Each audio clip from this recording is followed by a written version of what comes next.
Thank you. I appreciate the opportunity to tell you about Daniel. Daniel was born in '93, and then at the age of 5, I guess in 1998, he was diagnosed with Crohn's disease, actually inflammatory bowel disease of unknown, whether it's Crohn's or it was generally colitis. And that was a new disease for us. We didn't know what it involved. Dr. Anthony Olive made the diagnosis, and at first it was treatable with a very simple drug call. But it involved taking, I believe, 7 pills a day, all at once. And Daniel was only 5. You can imagine what it's like for a child to swallow all these pills. But within 2 weeks, he had mastered it and would take it as a handful and ingest it. And things went along pretty fine for a while, and then he started to have recurrent problems.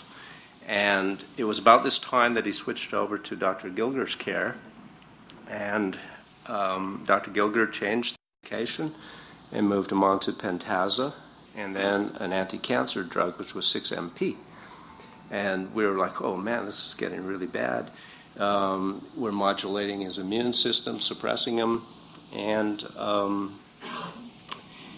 it went along okay, but then he had some flare-ups that involved the addition of prednisone, another anti-inflammatory. And prednisone has nasty side effects on children.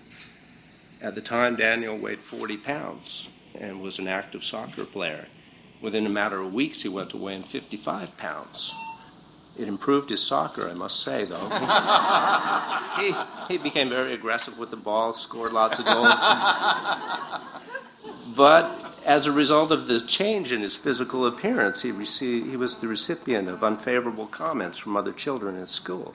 He came home and told me that kids were saying he was fat, and he didn't like that, and I could understand that. But at the same time, I think it taught him never to look at overweight children the same way. He would never say to a kid that you're fat, having been through this.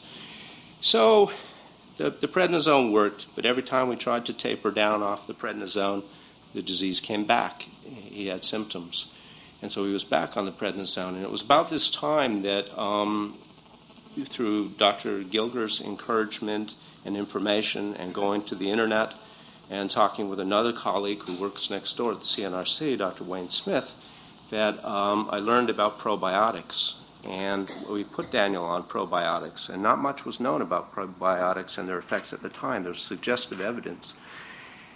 And Dr. Gilger had started a preclinical trial, but he couldn't tell us much more than that, other than that he thought it was a beneficial thing to do, but he couldn't tell us how much to take or whether it would really work, but he said it's worth a shot.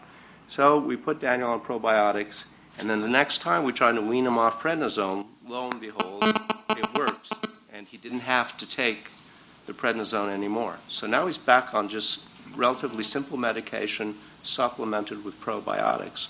And as you can see, he's doing just fine. He's as big as me. Twice as good looking, I guess. And so we're very grateful to Dr. Gilger and the work that you've done on probiotics. And this is a living proof that we think it works.